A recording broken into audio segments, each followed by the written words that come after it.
Hi guys, it's me again, Ria Yang.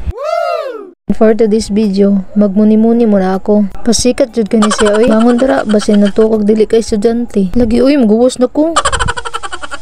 Ngayon pala ay Martes, kaya ang pasukan lang namin ay hapon. Dapat maging masaya kami kasi isa lang yung subject namin. Pero parang hindi na kami makakauwi ng buhay. Disuda, bye! So ayun na nga guys, kumuha na ako ng plato. Kaso nung pagtingin ko sa lalagyan ng kutsara, wala na. Kaya kumuha na lang ako dito. Pero tinamad ako kaya nagkuha na lang ako ng plastic para ito na lang ang gagamitin ko at gagawin kong kutsara. At saka nagugutom na din ako. At dito nga pala guys, natapilok ako. Sobrang sakit. Gaya nung kung gaano mo ako sinaktan. Joke, grabe taon ito usad o. Abi pa lang nasakitan. So ayun na guys, nakakuha na ako ng kanin. Mais ba? Mais. At pumasok na din ako para kumuha ng ulam. Isda pala yung ulam namin. Kaya konti na lang to kasi sobra to sa umagahan. At habang nagsandok ako dito, may tumawag sa akin na pusa. Ito pala yung suspect na kumain ng pinirito namin. At saka hindi yan sa amin. Iwan ko ba kanino yan? At sumisili pa nga.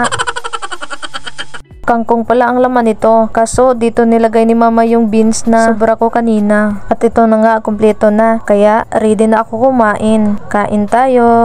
Isang subo para sa inyo. Fast forward tayo guys. Nakaligo na pala ako dito. Tapos nagtututbrush na ako. Habi pa lang, way toothbrush ay. Toothbrush at uy, kinaarbay kamera na unsa deka.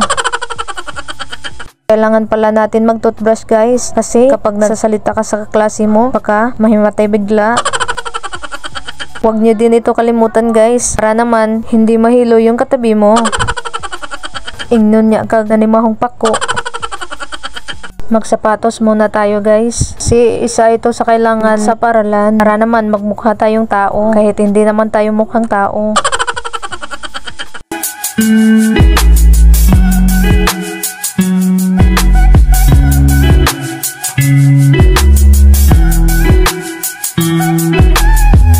Napakaseryoso ko naman dito. Kaya pala, lagi akong naiiwan. Agoy, kaluoy. Sa kabila ko naman sintasan. Ang pangit naman kung isang sapatos lang yung susuotin ko. So, yun na nga guys. Tapos na ako. Ready na pala ako sa lahat. Ikaw lang yung hindi. Kuya Juan. Sa mga nanonood ng videos ko, maraming salamat sa inyo. At ito na nga guys, pupunta na ako sa eskwelahan. Bye-bye!